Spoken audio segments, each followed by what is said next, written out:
Grayson Wolfe was used to power.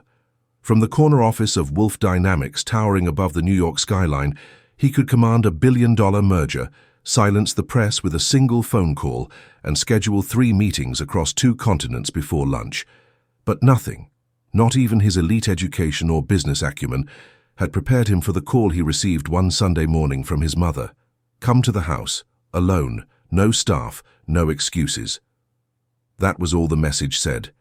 It wasn't a request, it was a summons. Grayson arrived at the family estate in Westchester just after noon. The old Georgian mansion stood as it always had, elegant, imposing, and distant. Much like his mother, Vivian Wolfe. She was waiting for him in the solarium, sunlight streaming across her carefully pinned silver hair and pale linen blouse. She looked regal, as always, but there was something in her eyes that Grayson hadn't seen before. Not anger, not disappointment. Something softer, wistful. "I thought we'd have tea," she said, motioning to the table. Grayson slid into the seat across from her, glancing at the untouched cup in front of him. "You didn't call me here for tea." "No," she said, pouring for both of them. "I called you here for truth." Grayson raised an eyebrow. Sounds ominous. Vivian took a deep breath, her fingers tracing the rim of her teacup. "Grayson, do you remember that summer I disappeared for 6 weeks when you were a child? I told you I was away at a health retreat." He leaned back, eyes narrowing. "I remember. You came back thinner, quieter." "I wasn't at a retreat," she said. "I was in Atlanta, living in a small brownstone with a black family who saved my life." Grayson blinked. "I was in my 20s, she continued. "I had just run from your grandfather's house, ran from pain, from control. I was broke, hungry, alone in a bus station when I passed out." She paused, "And then I woke up on a sofa with a damp cloth on my forehead and a little black girl holding my hand." Grayson tried to process her words. His mother, the perfect poised socialite, once homeless, saved by strangers. They fed me, bathed me, gave me a bed. The matriarch, Leah Daniels, treated me like I was her own. No judgment, no questions, only kindness. "I don't understand," he muttered. Vivian leaned forward. "You don't have to, but you need to listen. That family gave me more than shelter. They gave me humanity. It was Clara's granddaughter who used to sneak cookies into my pillowcase at night and read to me when I couldn't sleep." Vivian smiled, bright-eyed and bossy. She reminded me that love doesn't wear a color. It just is. Grayson's voice came out low. "Why are you telling me this now?" "Because I'm tired of watching you waste your heart," she said sharply. "You parade around with women who look perfect on your arm but never touch your soul. You don't trust anyone. You don't let anyone in." His jaw clenched. Vivian softened. "Clara is old now, frail. But Leah, she's grown. A woman of purpose, strength, fire. And I want you to know them. I want you to understand where my love for people came from, where my healing started. And if I don't?" Vivian met his eyes evenly. "Then you will never inherit the thing that matters most. Not the company, not the money, but the soul of this family." Grayson laughed dryly. "You want me to fly to Atlanta and play humble guest in a stranger's house to win your approval? I want you to go there and meet the woman who helped raise me when no one else would. And I want you to meet Leah." "Why?" "Because," she said simply, "she might be the first woman who ever sees you for who you really are and loves you anyway." Grayson arrived in Atlanta 2 days later, unsure whether this was a pilgrimage or a punishment. The Daniels' home was nestled in a tree-lined street in a modest but cheerful neighborhood. The front yard had a swing, wind chimes, and a row of potted herbs on the porch railing. It smelled like fresh bread and lilac. He knocked once. The door swung open, and there she was. Leah Daniels, mid-30s. Warm brown skin, a wild halo of curls, and eyes that looked like they had read 1,000 stories and lived 1,000 more. She wore jeans, a t-shirt that read unapologetically black, and a look of sharp appraisal. "You must be Wolfe," she said, folding her arms. "Grayson," he replied, offering a hand. She looked at it, unimpressed. Figures. He blinked. Excuse me? You dress like Wall Street, smell like New York, and walk like you own the block. Yeah, definitely a wolf. He lowered his hand. I see this is going well. She arched an eyebrow. Look, I don't know what your mother told you, but we don't need charity, and I'm not interested in whatever project she's got you doing here. I'm not here out of pity, he said coolly. I'm here because she asked me to come. Leah sighed. Well. Clara's in the back. She's been excited to see Vivian. But don't get too comfortable, Grayson Wolfe. We're not your little weekend escape from guilt. He followed her inside, oddly intrigued rather than offended. The house was filled with photos, smiling kids, faded graduation portraits, hand-painted art.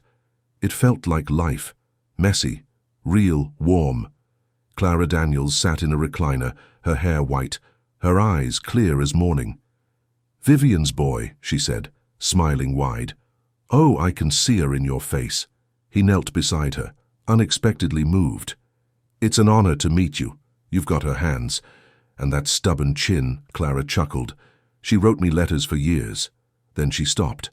I wondered if she was ashamed. Grayson shook his head. Never. She thinks the world of you. Clara's hand found his. You've got a lot to learn, son, and I suspect Leah's the one to teach you.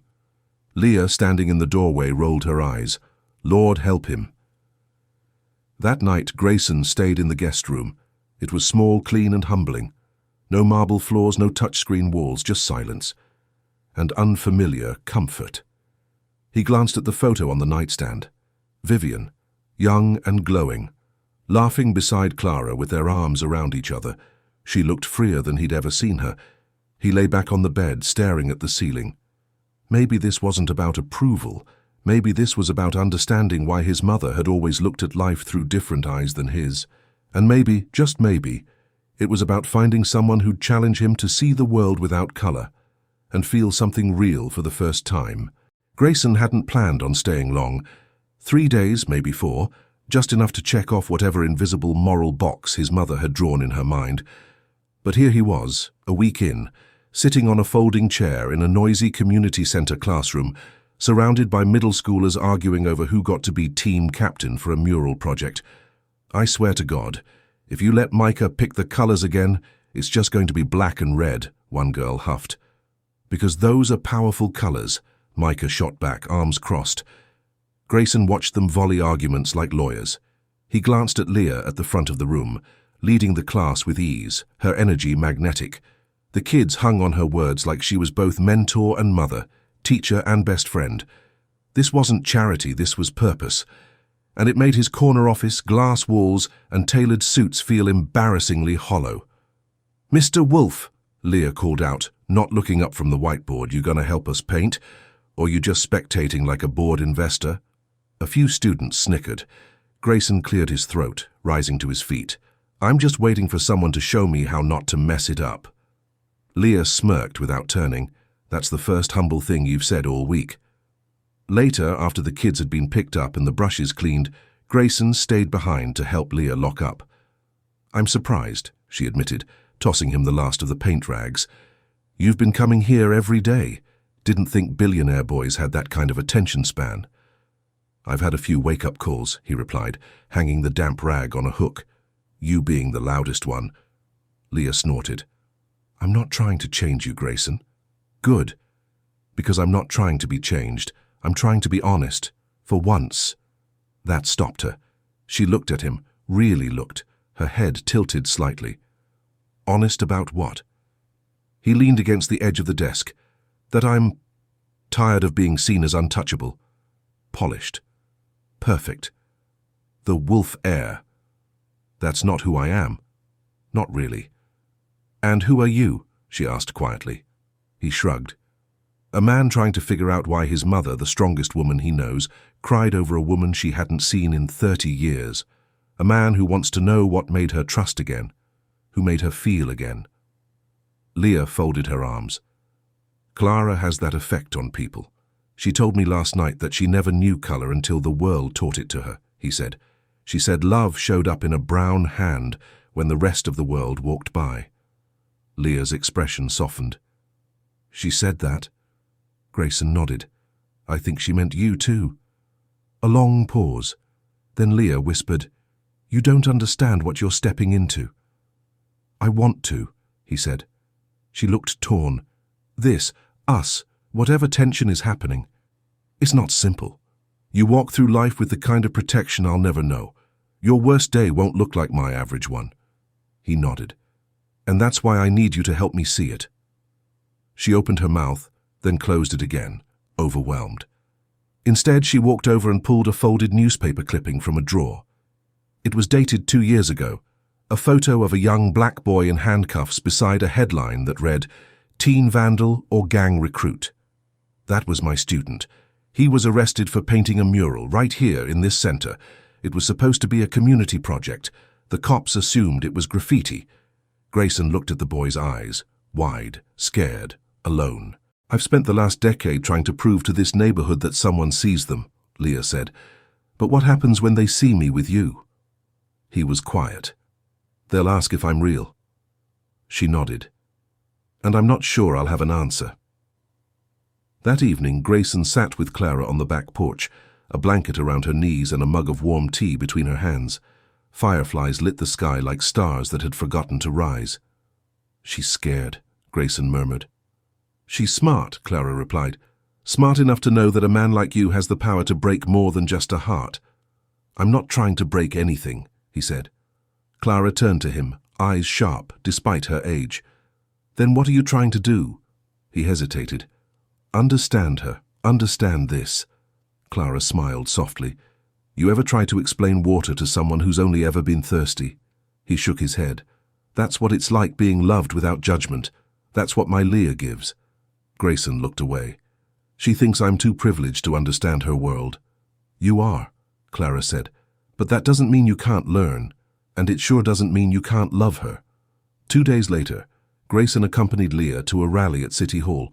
Peaceful, focused, powerful. The community had gathered to protest the shutdown of 2 local after-school programs, including hers. Kids held hand-painted signs. Parents chanted for justice. Then, as tensions rose and a few hecklers showed up, a boy, Micah, was pushed by a security officer, hard. Grayson reacted before Leah could move, stepping in, grabbing the officer's arm. Hey, he's a child! Phones came out. Cameras clicked. Within minutes, the crowd swelled. Police backup arrived. The situation threatened to spiral. But Leah stepped forward, her voice strong and calm. We are not here for violence. We are here for justice. And somehow the crowd listened. That night, a video of the incident went viral. Grayson Wolfe, billionaire, defending a black child at a community protest. The internet exploded. Praise, hate, conspiracy, racism, classism. Leah turned off her phone and tossed it aside. They're calling me a gold digger, she said bitterly. Calling you a liar, accusing us of faking this for PR. Grayson sat beside her on the porch. I don't care what they say. But I do, she snapped, because I live here. I walk these streets. These kids look at me and see hope, and I won't let that get tarnished by a tabloid romance. It's not a tabloid romance. Then what is it? She demanded, eyes blazing. Because we haven't even had a real date, and my entire life is being dissected. He hesitated, then stood. You want honesty. I'm falling for you. Fast, and it terrifies me. She stared at him. But I won't run, he added. Not if there's a chance you feel it too. A long, painful silence stretched between them. Finally, Leah whispered, I do feel it. But I've been a secret before, Grayson. I won't be again. The next morning, Grayson sat across from his mother in her hotel suite, the city skyline behind her. She's everything you said she was, he murmured. Maybe more. Vivian smiled knowingly. Then what's stopping you? The world, the press, my board, her fear. Vivian stood and walked to the window. You know, when Clara took me in, I slept beside her in a twin bed with one blanket and a broken fan, but I was warmer than I'd ever been in my father's mansion. She turned back to him. If you want to build something real, you'll have to tear down what's fake, and that means standing with her in the light, not hiding her in the dark. That night, Grayson returned to the Daniels home. Leah was on the porch steps. He sat beside her and offered her a small, folded letter. She opened it. It was handwritten, old, faded. "Your grandmother wrote this to my mother," he said. "She called her family. Said she believed love wasn't about color. It was about courage." Leah's eyes welled up.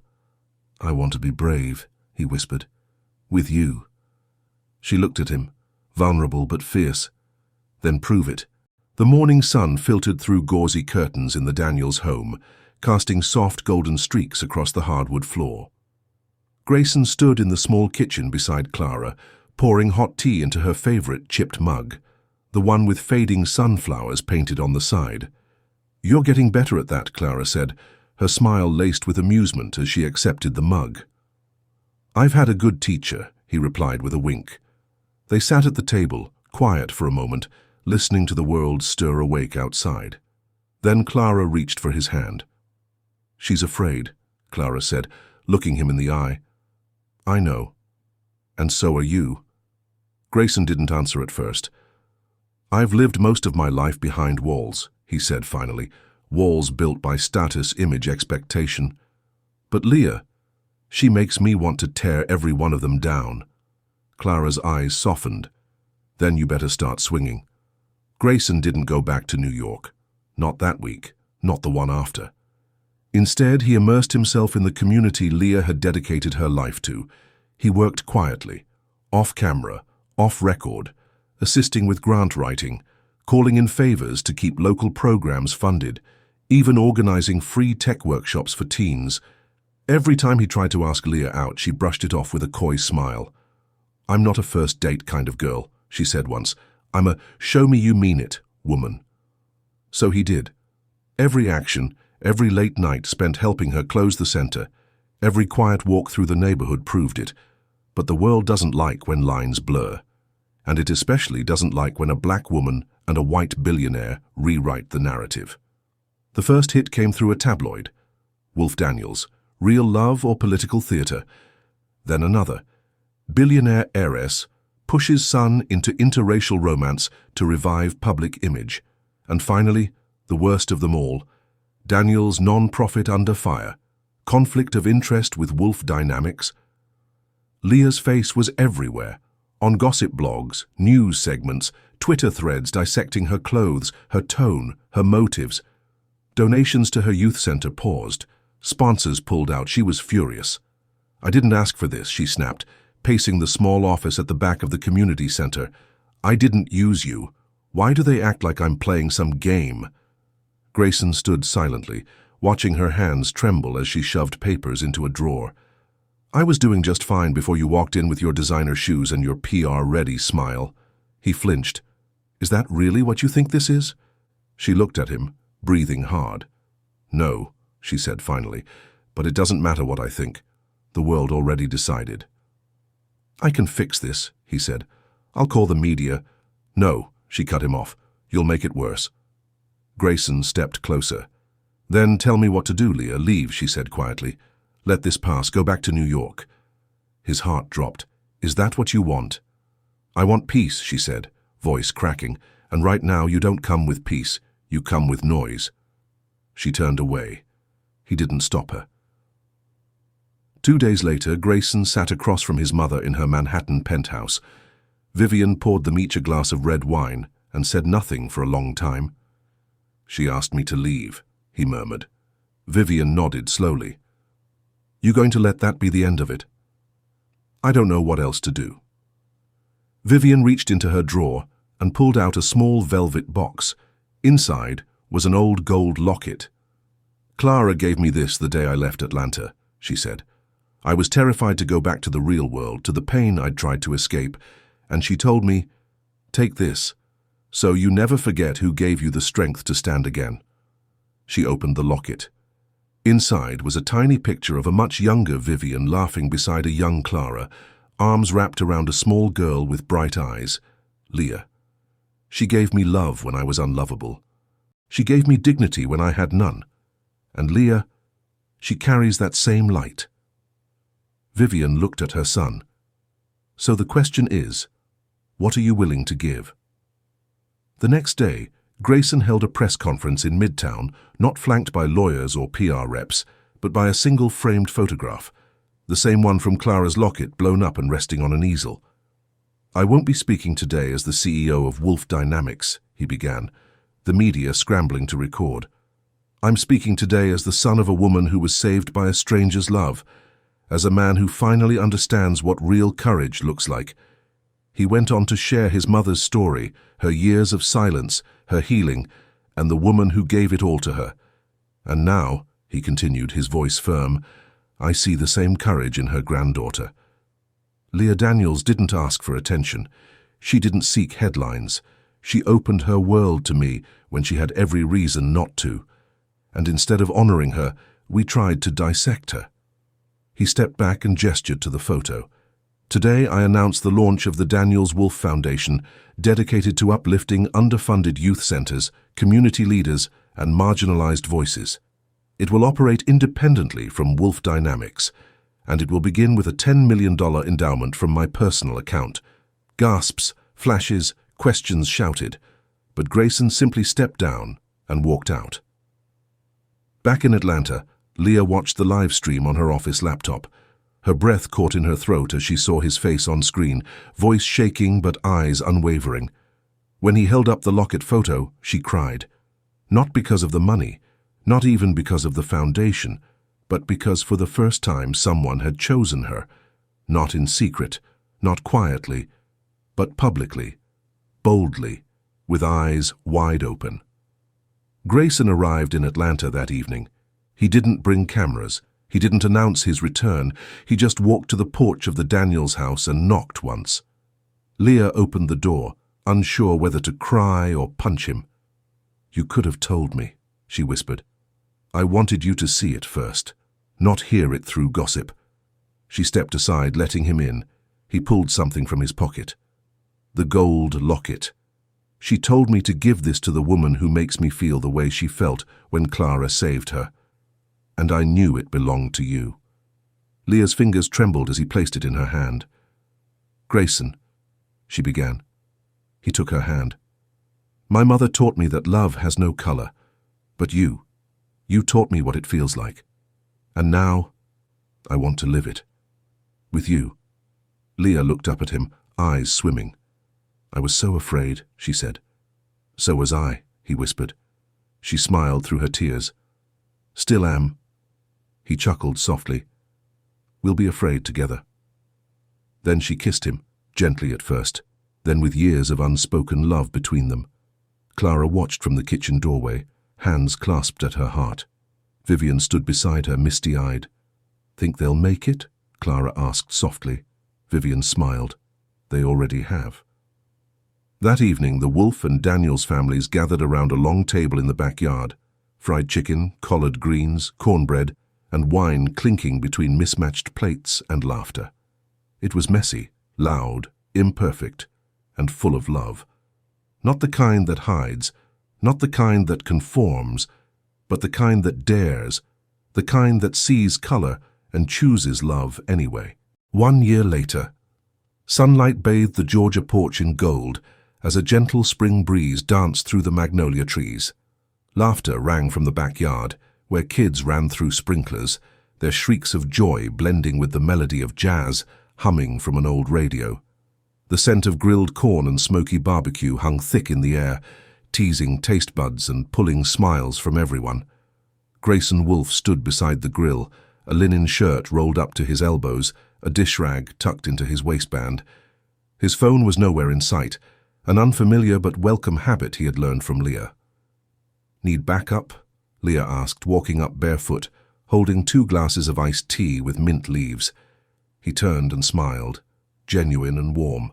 "Only if you're planning to rescue me from Uncle Marvin's opinion on how to properly flip ribs." Leah chuckled, handing him a glass. "You survived a boardroom full of billionaires. I think you can handle one southern uncle with barbecue wisdom." In the distance, Vivian Wolfe sat in a white wicker chair beside Clara Daniels, the 2 matriarchs in wide sun hats, sipping lemonade and watching their grandbabies. Leah's cousins and Vivian's honorary grandchildren, paint on canvas sheets spread across the lawn. Vivian turned to Clara with misty eyes. You know, I used to think my legacy would be in stock portfolios and press headlines. Clara gave a soft, wise smile. Turns out your legacy is sitting over there, burning ribs, falling in love, and raising up something money can't buy. Grayson walked over to them a few minutes later, wiping his hands on the towel. Mind if I steal Leah away? He asked, nodding toward the old wooden swing at the far end of the porch. Vivian smirked. Long as you bring her back before the sun sets. We need her for the domino game. Hand in hand, Grayson and Leah settled into the swing, the creaking wood soothing in its rhythm. He looked out at the children playing, at the house that had held stories and history before he ever stepped into it.